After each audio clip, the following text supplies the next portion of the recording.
Hi. How is everybody? Awesome. So my name is Adam Bergstein. This talk, I've given some, thank you so much for the water, appreciate it. Given some variations of this, various events. The title is called Community for All, Impact That Changes the World. And I really believe it's intended to hit people that are trying to make the world a better place. I think that's sort of the intent. I go by Nerdstein. That's a real picture of me. Live action shot. Just taken very recently, right down the street at the canal over here. And I now serve as the Director of Engineering at Acquia. I recently made a job switch. And I also want to recognize my previous team at Hook 42 for helping collaborate on this topic specifically. They were really vital in helping me get this together. All right, so here's a brief outline of what I'm planning to discuss today. I want to look at the hero's journey. I'm going to start there. And then look at promoting impact. And then the next thing I'll share is a future Drupal vision that I think is kind of aligned with impact. And then a call to action. So let's dive right in. I got a lot of slides. We're going to try to keep it tight. The first section is around the hero's journey. So I want to share some parallels between participating in our community with the hero's journey, which is kind of a literary reference, which I'll get into. So here we are. Drupal, right? You're all here. You want to learn about Drupal. You know about Drupal. You use Drupal. 17 years, 8 major versions of it, millions of installations throughout the world, thousands of contributors across the globe. I think it's pretty impressive. I mean, the scale, where we've come, where we've been, what we've done. And we've really accomplished some major things. And I think this should be celebrated, but the work is not done. It's not complete. Who's ever seen this image before? Yeah? It's kind of funny, I know, but it's interesting because when this picture was made, those were back in the day when ModX and Joomla were major players in the CMS space, right? But its statement on Drupal tends to still remain true to this day. And it should be of no surprise to anybody in the room that learning Drupal can be a difficult thing to do. And it makes sense, right? It's highly extensible, it's powerful, it's flexible, and it can do a lot. So in any given day, if you're working with Drupal, you might encounter any of the following tools or technologies: PHP, Drush, Composer, CSS, JavaScript, HTML, Twig, testing frameworks. And guess what? That's not exhaustive. There's still way more. Even if you know this technology, of course, Drupal then tends to add its own conventions on top of it, right? And the best practices that it thinks and the community has defined as what should be observed. So starting to use Drupal definitely can be quite daunting. And this is really long before anybody contributes back to the community at all, right? That's point zero. So my hope, at least, is over time that this picture is not evergreen, that this isn't something that remains around forever and we all laugh about it. I hope it changes. But a little adversity in life is not really a bad thing, and like the Drupal learning curve, it can be a little bit inspirational to try to accomplish something, right? When I was little, one of my goals was to be a butt-kicking Ninja Turtle, right? I didn't swear on the recording, so we're good.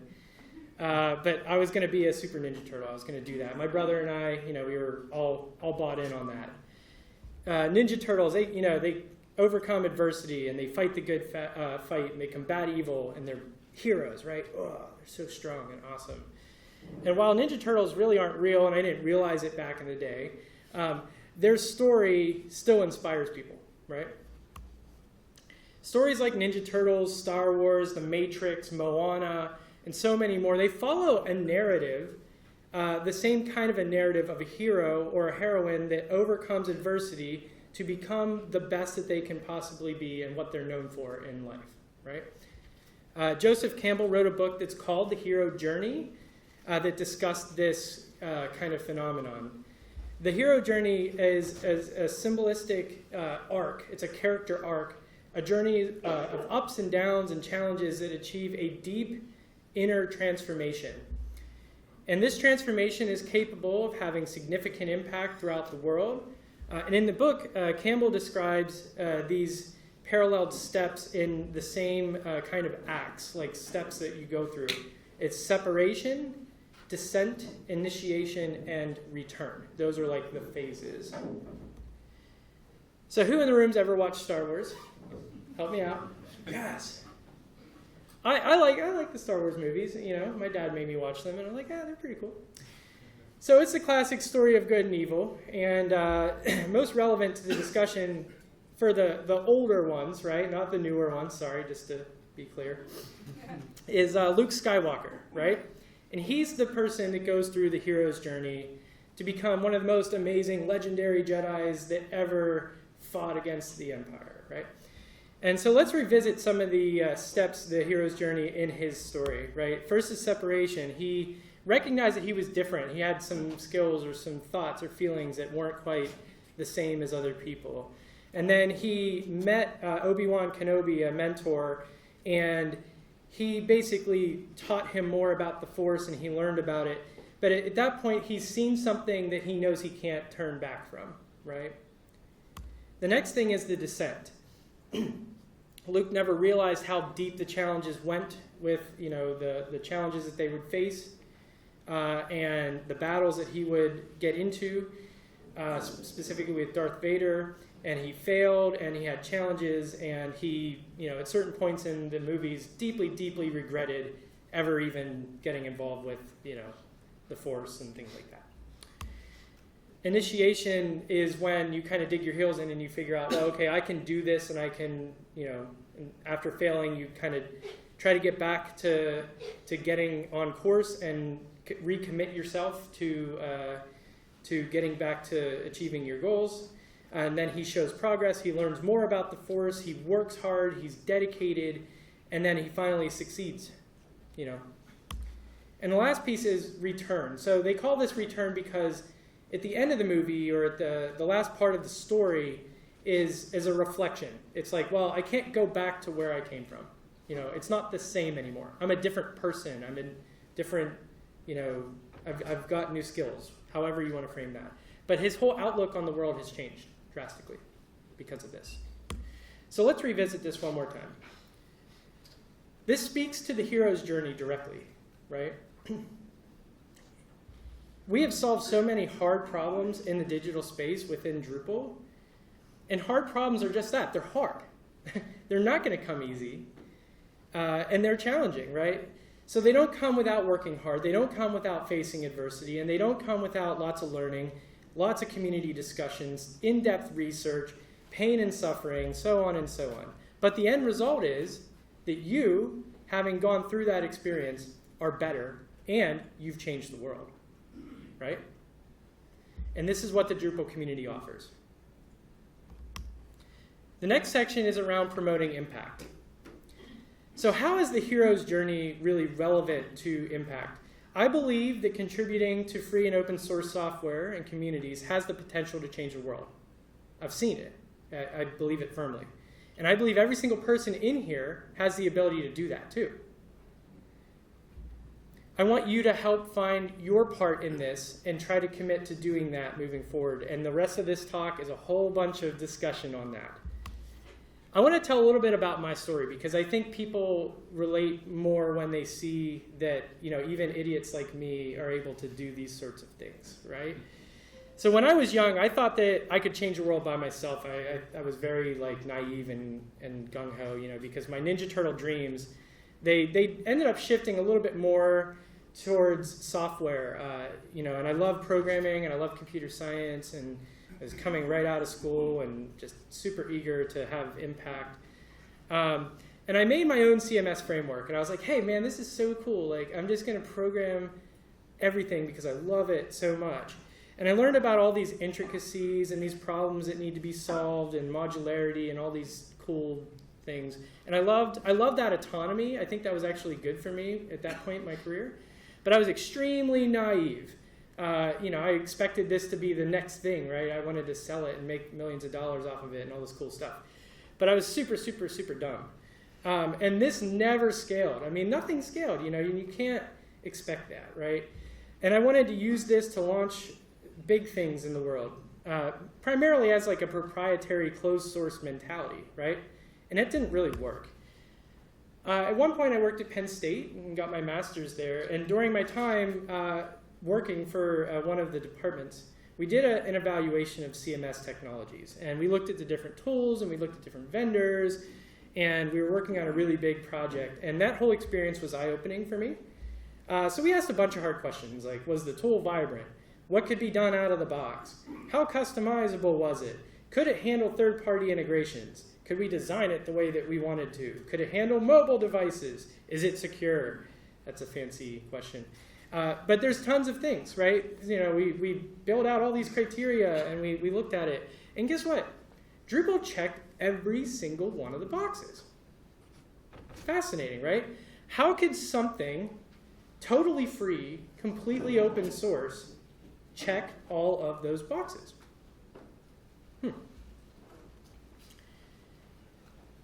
I was starting to really think about, why was this even possible, right? Like, how did we get here? Drupal presented this kind of deep philosophical difference from my viewpoints, and I didn't understand the appeal, right? Like, why would thousands of people throughout the world, largely volunteer-led, give their time away and work for free? I didn't understand it. Those that use the tool then give back to it and make it even better, right? And there's tons of people using it. And this usage then drove this maturity, it drove the growth, it was able to achieve the reach and the capability that the tool is today, doing some really cool things. And people contributed thousands of solutions through both core and contrib, and thousands more fixed bugs and enhanced what was there and made it stable. And the sheer scale of this was just fascinating to me as I was learning about all of this. And that was my moment of enlightenment, right? That CMS review that I was doing for my job opened my eyes to an entirely different world and potential. And I couldn't really turn back. At that point, I was like, wow, that's just too cool. But there's more to this story. Small acts, when multiplied by millions of people, can transform the world. And that quote is by Howard Zinn. Tiny investments made across a huge community of people help create the scale that we see today in Drupal. It doesn't take any one person. It's not me. It's not Mike. It's everybody, right? We're all working like that. And that's how we're able to accomplish it. And it's completely against what I previously thought. And this shifted my entire perspective on what was possible, from what impact I could have on my own to what impact I could have in this open source community. So I decided to try it. And it was super tough. I had major reservations. I tried submitting patches, and they were really bad. They didn't follow the coding standards that I didn't know about, and they were really hard. And people said, that's a really bad patch, and it's really ugly. And I'm like, okay. And so I lacked all this practical experience, and I really had no confidence because I thought I'd look really stupid doing that. But I took the leap. And then I continued to do it. And then I continued to get feedback. And I continued to improve. And I continued to grow my skills. And slowly but surely, it just felt more natural then. And I learned a lot just by sticking with it. And it was just like Luke Skywalker's journey in the Force, except I wasn't battling people. Kind of. And it's really much more of a benefit than just to you, right? I mean, people throughout the world are able to use your contributions or your tools or anything like that that you want to give back. So by solving problems that are relevant to you and your experiences, giving back means that you could solve the same problem for somebody else and countless others, quite frankly. So that is true impact to me, and that is world-changing. My perspective on giving back, the evolved perspective that I learned, really has changed my life pretty drastically. I mean, and that's why I'm here today. Hi. I continue to challenge myself each day. I started solving harder problems. I eventually ported modules from Drupal 7 to Drupal 8. I started giving talks. Fancy that. And I started exploring other non-technical areas and contributing in other ways. And I found all of it to be extremely rewarding. And this philosophy spreads. I learn from other people's contributions, and community members routinely help me when I get stuck or if I need help on something. I found mentors. I reached out to others with certain expertise. I didn't do any of this by myself. I just put the time in. This entire approach has huge socioeconomic benefits too. Our community helps people get better qualified for jobs, right? There's lots of jobs in our community. It's helped me provide for my family way more than I ever expected. I'm traveling abroad and giving talks. This is crazy. By contributing to something bigger, everything that I do has the potential for impact, and I finally feel like I'm able to help people, and I'm always thrilled to hear how something that I have done has positively helped or affected someone. None of this is possible without a community of people working in this way.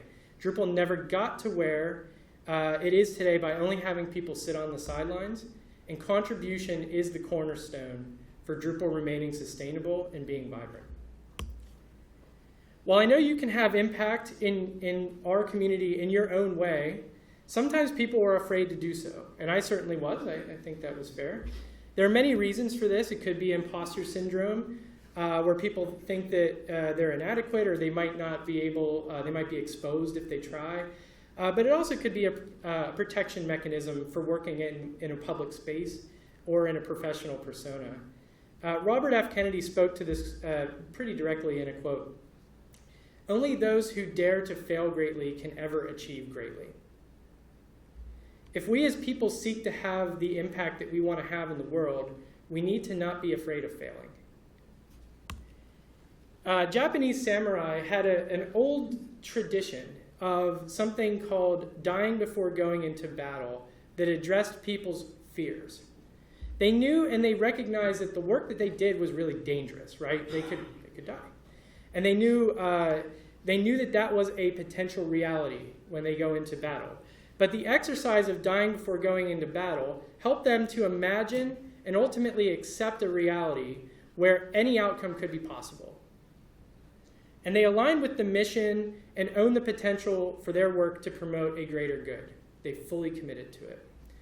This exercise freed oneself from fear. It defined a realm of possibilities and a detachment from a specific outcome. And that is really the key part of that message.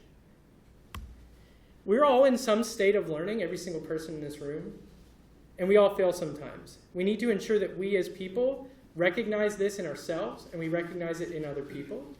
And we must foster environments that allow for failure to happen as a natural and evolutionary thing.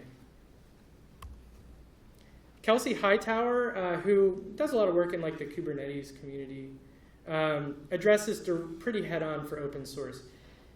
Don't be afraid of learning in public. The journey is more important than the destination. For you to get the most out of the community, you need to not be afraid to get involved. And thankfully, we're not talking about life or death like the samurais. Failure presents these opportunities for the greatest opportunities for growth.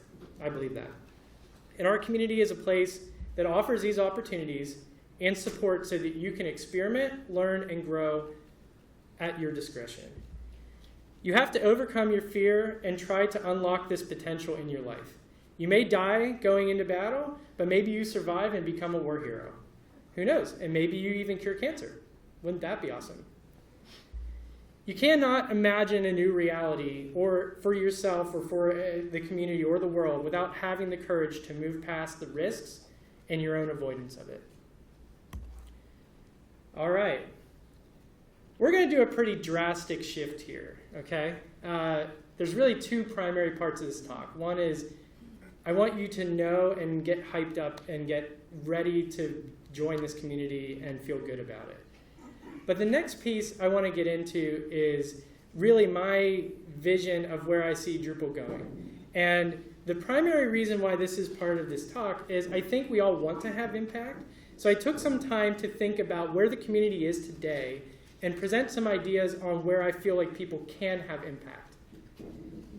It's my belief that some changes in our community do have the potential to better support people in this journey as well. So I'll share some of these ideas I have, and some of them may seem really crazy or significant. That's okay. So maybe my future vision speaks to you, and maybe it motivates you to get more involved or participate. So I'll share some things that we're also already doing around these initiatives. I want to state first that change can be really hard. So it's hard to do, and it can be very hard on people. I'm sure you've seen that professionally or gone through changes in your life that have not been easy. Doing things too quickly can sometimes be sloppy and careless. Doing things too slow can feel like the community doesn't care, doesn't prioritize change. And this can be a really frustrating thing to participate in for all of the people involved. And I know some of you that have done this have seen that firsthand. But change is necessary. It's necessary now, and it's necessary for us to be routinely changing and evolving to stay relevant in the world. It has to happen. So with this framing, let me propose that we accept a degree of uncertainty to proceed boldly. Think big and challenge assumptions. Let's not commit to getting things perfect out of the gate, but rather let's be quick on our toes and let's commit to continuous learning through ongoing experiments, scaling of new ideas, and good intentions. Most people have very good intentions. Such a process, in my mind, allows us to move forward now and into the future. All right. So I'm going to look at things technically, Drupal as a product, and I'm also going to look at the community, okay? So this is kind of split into two primary areas. And I'm going to start by looking at Drupal as a technical product. In the last few years, I think Drupal really has been trying to get better about defining itself. In mid-2016, Dries wrote a blog post stating that Drupal is for ambitious digital experiences. The keyword in that sentence is for. This has garnered a lot of attention, actually. Some positive and some negative. But people need to understand that it is for ambitious digital experiences. And the perspective, as I understand it, as the lens that I see through, is really a guidepost for Drupal as a technology. And we've done a lot of amazing technical work and solved some really hard problems, so that should be applauded, right? As a community, we can rally around the ambitious digital experience mantra, but there are still some pretty big questions left to answer. Drupal has stayed relevant over the years due to change, and this was apparent with the amount of change present between Drupal 7 and Drupal 8. That's the most kind of notable one. It's my opinion that Drupal was a bit slow to make some of the changes that were needed for 8. It probably could have happened or should have happened several years before. So we need to think bigger and change more rapidly to stay relevant. That's one piece that I want you to think about. Drupal has been around for a very long time now, so it might be perceived on the surface as a legacy tool. Scary thought, right? And it's really just based on its age, right? People that aren't really paying attention don't see that each major version of Drupal has evolved or changed or added new features or done something different, but again, it's been around for 17 some years. It's a fair question to ask. We need to ask these hard questions and not be afraid to explore these bigger changes that might require us to think deeper about stuff. If anything, Drupal 7 taught us that we waited too long, as I said. The Octaverse projects, that's this chart right here. This is pulled from GitHub, and you can see what they do is they pull a bunch of data sources and pieces of information, and they look and try to identify trends in languages and adoption. And you can see the years from 2014 through 2018. And PHP itself has really been on a steady decline, where JavaScript has been pretty consistently up there and really rising as a technology. And I actually feel like this presents probably the biggest opportunity for Drupal to evolve, this whole looking at this and understanding this, and becoming more appealing for a broader audience. Drupal today can do it all in terms of a digital perspective, right? It can do tons of things. It can organize and structure data. It offers administrative tools for content and configuration. It can build robust workflows. It can integrate with other systems. The community offers countless open source modules and themes that help you achieve more ambitious goals.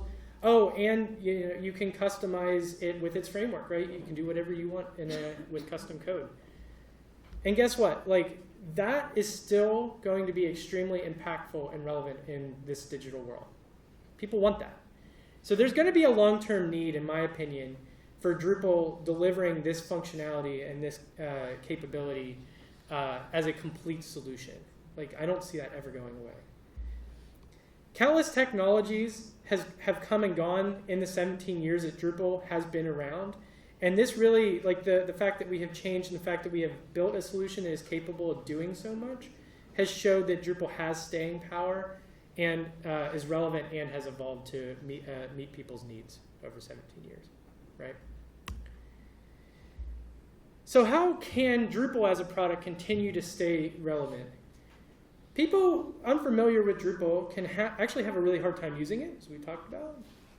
It's my belief that our current state stems from very technical roots, right? Like a lot of technical ideas driving decisions. But those that are using Drupal, they're not necessarily technical, right? The JavaScript Modernization Initiative has helped to revamp a lot of Drupal's administrative user experience and user interface that is driven purely from usability. Like, they're testing interfaces out. They're making sure that they meet the needs of people that aren't familiar with all the Drupal jargon. And I believe simplifying Drupal in this way can improve a lot of the experience and a lot of the ramp up that people have had to date. So I think this can be really highly impactful. And one cool thing about the JS modernization is it's using a really modern tool stack. It's using things like React.js and Nightwatch.js. So it's leveraging all these really cool new front-end practices and tools that our community probably needs to get in on. And I believe that because they're doing that, that this exposes Drupal to new communities, to the best of breed in the front-end world that can hopefully both bring in cool new technologies, but also cool new people that can help us to really make that very, very good. Not going to lie, right? I think everybody in this room probably who does technical work believes that these new modern JavaScript frameworks, they're really the new hotness, right? They're very popular right now. They have a lot of energy, a lot of buzz, and a lot of people using and adopting them. Tools like React and Vue apply a concept called bring your own backend. Have you heard of that before? It's kind of a philosophy that's based around bringing data from any microservice API that you want to use at all. And this combined with all the already existing front-end capabilities, that React and Vue offer around creating very robust user experiences, right? Highly interactive and highly customizable. I sense that people believe that Drupal's primary benefit is only really around data, like structuring data and authoring data, and to be used or consumed as content on a site. And there's good proof around that, right? Features like Layout Builder, which is in 8, are helping us move forward in a more component-based manner to create design components that match and be able to place them on a page as you see fit. And this provides a much more intuitive experience for this content creation. So we're already trying to improve the authoring experience around that. So Drupal itself really today, kind of offers a pretty tightly coupled front end and back end. But React and Vue can be used as a complete separation of duties between this back end and a front end experience. And this is all made possible by the concept of a content mesh, defined as one or more of these microservices that can consume data from anywhere and then render that on a page. Preston So recently, I think it was back in June, wrote like an amazing blog post that I thought was really, really insightful. And the blog post was called The Distributed CMS, How the Decoupled CMS Endgame Will Impact Your Organization. And he's kind of notorious for a lot of thought leadership in this decoupled and sort of world here with Vue and React. He discussed 4 primary waves of the CMS evolution. And again, I'm not like agreeing with this entirely or anything like that. I'm just presenting one perspective on this. First, it kind of started off as like flat file systems, right? Like XLS files or like CSVs or things like that, text files with multi-lines and stuff. So that's really where the CMS kind of origins began. The next was really the step up with the WordPress and Drupals and Joomlas, where there was a database-driven system with content that uses, I would call that like the dynamic CMS systems. The third wave was really the partially decoupled ones, where we were taking Drupal systems and replacing parts of a Drupal system with a React app or a Vue app. And the next wave, the fourth wave, which Preston talks a lot about, is what's known as fully decoupled, completely separate. And this is a pretty drastic shift from Drupal's, combined, tightly coupled front end and back end, right? Which would be considered, really wave 2. That's kind of where that falls. Wave 3 would be partially headless, where Drupal still owns the front end and the back end, but replaces certain parts of it and consumes services from Drupal. And wave 4 is complete separation. And there was really one thing that stood out to me from this blog post. Well, there's several, but one really major kind of philosophy shift. If you have a complete separate page, every single thing must be a service. Every single thing. Let that digest for a moment, because I don't think people quite realize the magnitude of that. For a page itself to be completely agnostic, every single thing on the page must be sponsored from a service. And believe it or not, that goes well beyond content. That is not just content on a page. So let's dive into this a little bit more. If everything needs to be a service, guess what? Drupal is already well equipped to handle this. Fancy that. Wim Leers proposed the API First initiative for Drupal 8, which was back in June of 2016. So we've been on this game before Gatsby was even a thing. Dries approved this initiative, and Drupal 8 shipped with the basics of a REST API for all of its data structures that were in the system. And this has continued to improve with subsequent releases of Drupal 8. This covers a lot of core functionality to be able to store and retrieve content, users, files, and much more. Views has support for it. Media management has support for it. And modules like GraphQL help extend the out-of-the-box functionality into new interoperable ways that can be consumed by pretty much anything. So many options exist out of the box in Drupal for both content and administrative actions through its APIs. This is powerful, and it is already ready to go. So that's a really good thing. Drupal should not stop there, though.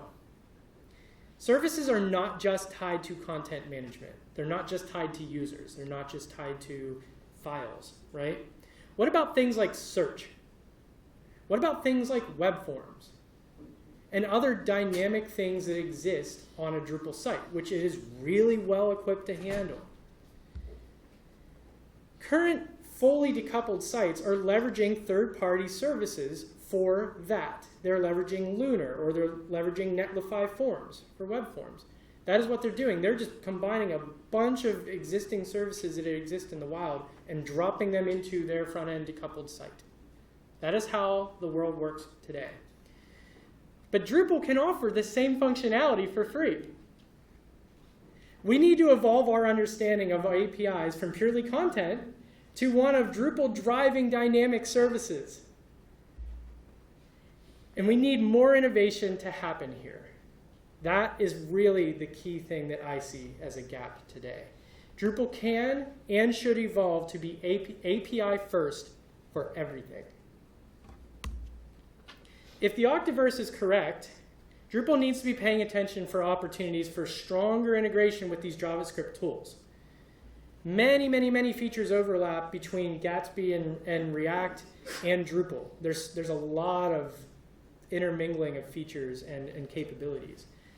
And this goes well beyond just Drupal being an administrative UI for Gatsby. We need to look at how we can expand our relationship with these communities that are doing really cool things today. All right, so I'm going to go a little off the reservation here. Imagine Drupal's entire theming system being replaced with Gatsby and React. No Twig, no PHP template. This is so much deeper than just the JavaScript modernization and the admin UI. This is a fundamental shift. And while it's a big change, I don't think it's impossible based on the strides that we've made with API first already. We can pull a lot of information out of Drupal, metadata, data, everything, right? We could replace Twig and theme suggestions with React components. We could leverage Gatsby's build system to rebuild Drupal's cache. And we can gain access to all the innovation that is at the fingertips of all these JavaScript communities, right on the fly. Update your package.json file. Boom, you have it. Imagine being able to have a React application that renders, previews, and leverages Drupal seamlessly during content entry. I think that's pretty powerful. This would serve both decoupled apps and natively rendered Drupal apps while leveraging a best-of-breed technology and getting off of our respective island. And this could be really appealing for other open source communities to come in and join Drupal and have tremendous impact, bring fresh ideas, and contribute in our community in new ways. So Drupal as a product really needs to focus on not just the tight coupling solution that it is today, but one that can help better adopt the fourth wave that is coming that Preston talked about. Microservices must exist for all aspects of a Drupal implementation, spreading through content, system actions, features, and everything that Drupal supports today. And this kind of innovation will play a key role in ensuring that Drupal remains relevant, in my opinion. If any of this appeals to you, I would strongly encourage you to get involved. Let's shift gears a little bit now to the community. So earlier we discussed that Drupal was for ambitious digital experiences, but it did get some negative press, right? I think an emphasis on ambitious digital experience might have distracted us a bit from the most important part of Drupal, which is all of you. The Drupal community is for you. It's for the people. And we need to better support individual people and their needs. We need to make sure that we have fostered a community that people are aligned with, and it's all about this connection, in my opinion. So this connection and this alignment comes when our community has clarity, I believe that. And this starts with a clear identity so people can identify with what Drupal is and what we believe in. And I believe our community does have an identity. I see it, I feel it, even here today, in conversations with people, and it's really nice. But this identity has not always been communicated very clearly. Ambitious digital experience may be the mantle for Drupal's mission and vision as a product through the product roadmap. But from a community perspective, I believe our identity really starts with the values and principles that are defined in the community, which Dries announced, I think, 2 years ago at DrupalCamp, if I remember. Our community already has a code of conduct, and much of this helps to communicate who we are and what we stand for. And these are really important for people to learn about our community's identity. So if you didn't know about it, it's already there. Governance is also a really important topic. It's one I'm really passionate about. Basically summarized by how do things work, right? And that's really focused on the community. When things work well, people are engaged and they're aligned. That's natural. If it's not, people lose trust and they move on. And Drupal has routinely evolved its governance, just from very simple examples of having, instead of Dries being the only core maintainer, that there's now a whole team of core maintainers. And also the establishment of the Drupal Association. That's another really good example of how governance evolved. And I recently helped lead a governance task force where a group of community members delivered a proposal of 13 recommendations. And these recommendations were wide-ranging. Everything from diversity and inclusion initiatives, improved documentation, strategic planning for the community, distributing of authority, and better definitions around leadership and responsibilities. We still have work to be done, but if you wish to get involved in any of that, I would strongly encourage you read the proposal and participate in the governance issues that we posted into the governance queue tied to those recommendations. One of the major challenges, though, as a community is just the sheer scale of things that are happening, right? So in Ottawa, there's a great community, and you're all here, and it's awesome. But imagine this multiplied for every major city on the globe, right? I look at our community kind of like an elephant. This was like a George Demet analogy. He told me this once. Thought it was clever. An elephant is huge, right? So if you're looking at an elephant, you can really only see one part of the elephant at any point in time. You can't really see the whole thing. I can't see the other side of the elephant. I can't see the back or the front. I'm looking at one perspective. And this is Drupal in a nutshell. I don't think anyone can concisely state what Drupal is entirely and what is happening in our community concisely. There are thousands of things that are going on at any point in time that are branded or guised under Drupal. Groups, events, technical products, people saying that they are representing Drupal in different ways. And with something of this magnitude, it's really a major challenge to know where to invest your passions and your strengths. Should you do something new? Does something already exist that you want to do? These are questions that do not have easy answers today, quite honestly. But Drupal is full of opportunities for you. And the issue I see is really around decentralization. People may be working on the same types of ideas that you're passionate about, but without the broad level of community visibility. As a largely distributed community, this happens all the time. All the time.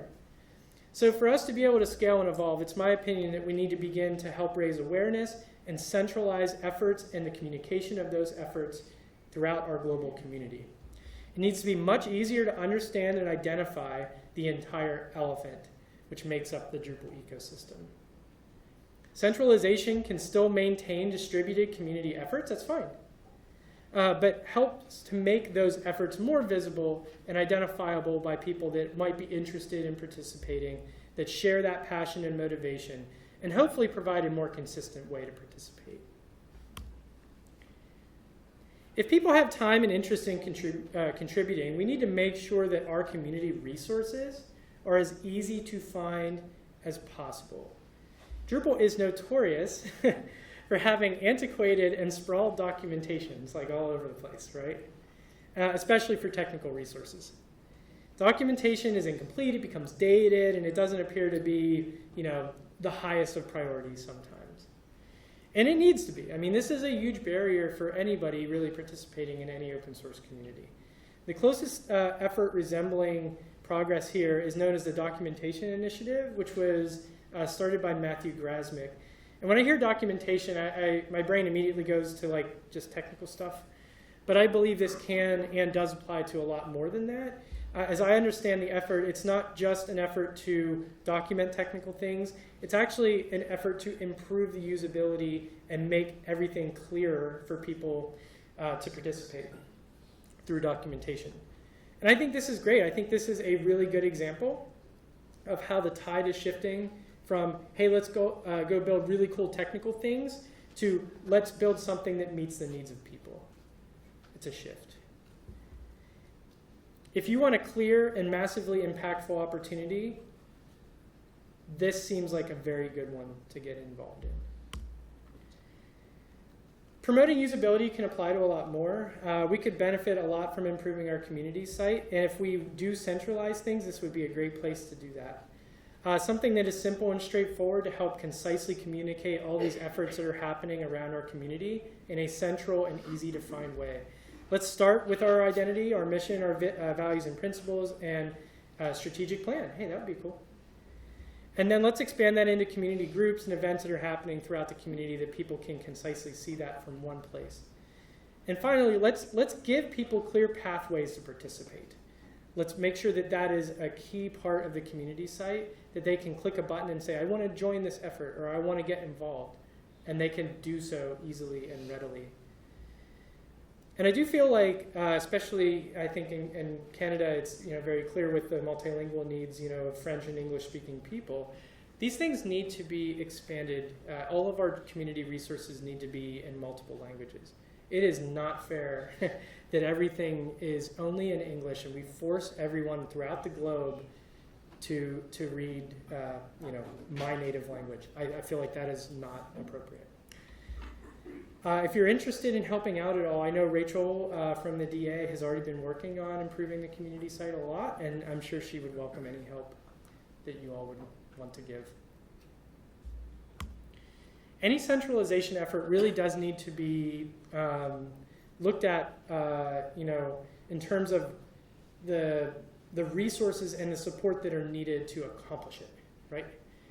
And I think sometimes we have high ambitions as like a volunteer-led community, but there are practical realities that sometimes more support needs to happen, whether that's financial or people. There just needs to be more than someone volunteering their time a few hours in an evening, right?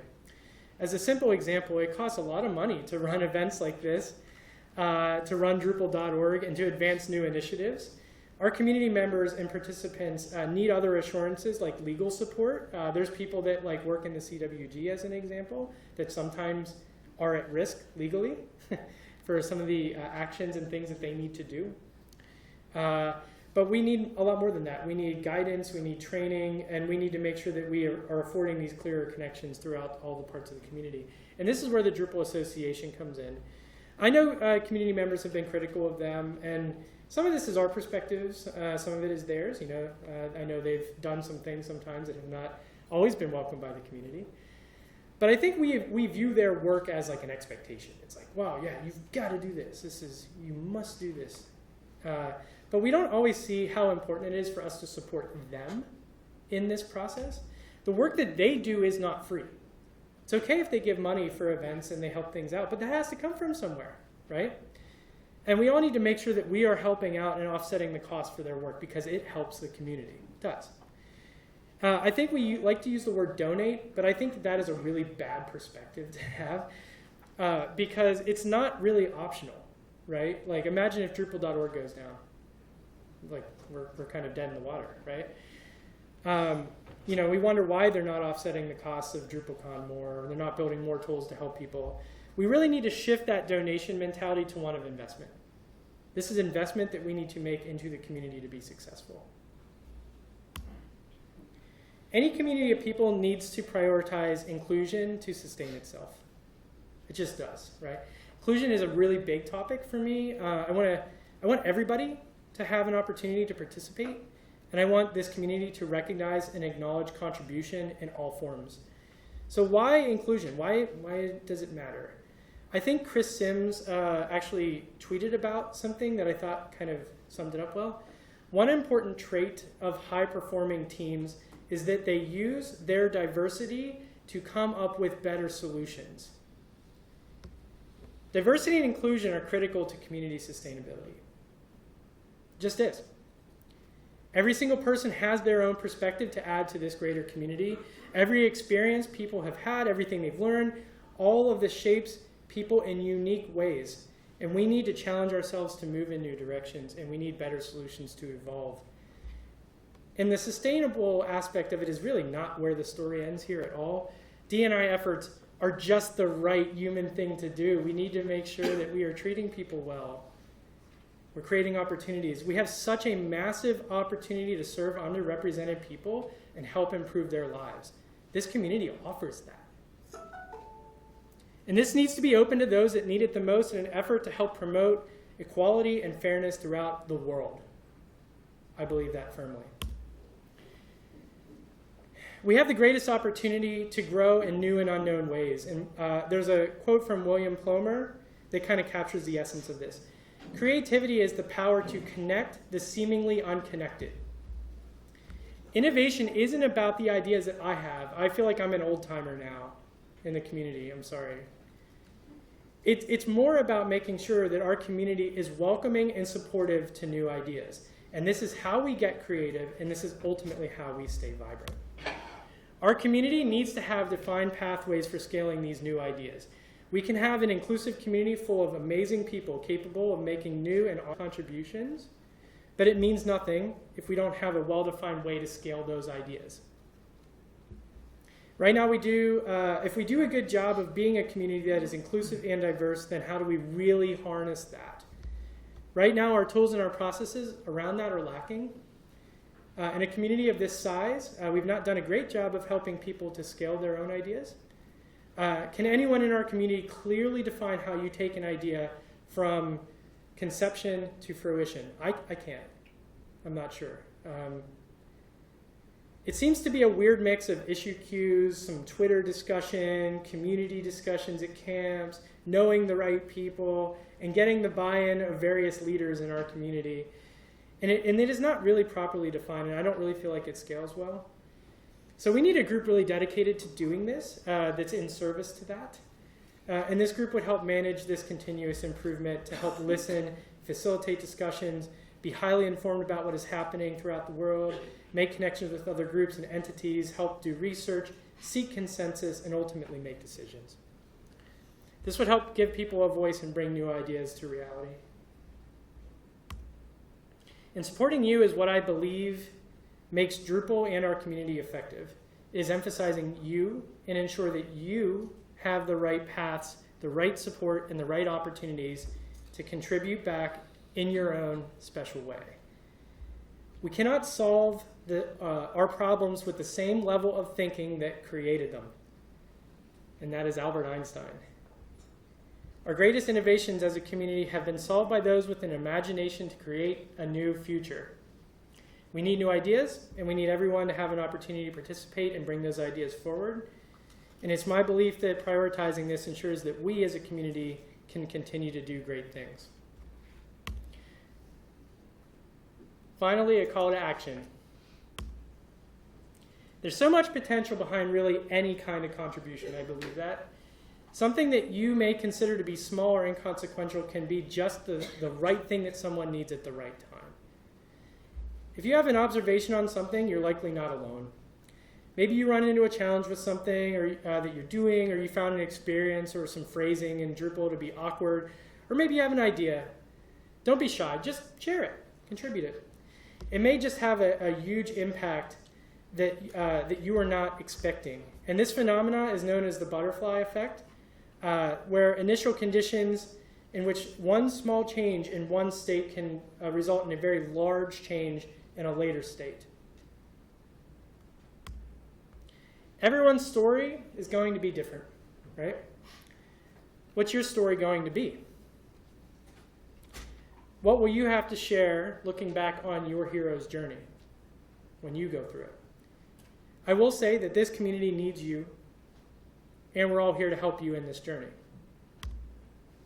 I hope you start and continue your journey here today as part of this great event. You got this. Go do big things. Thank you.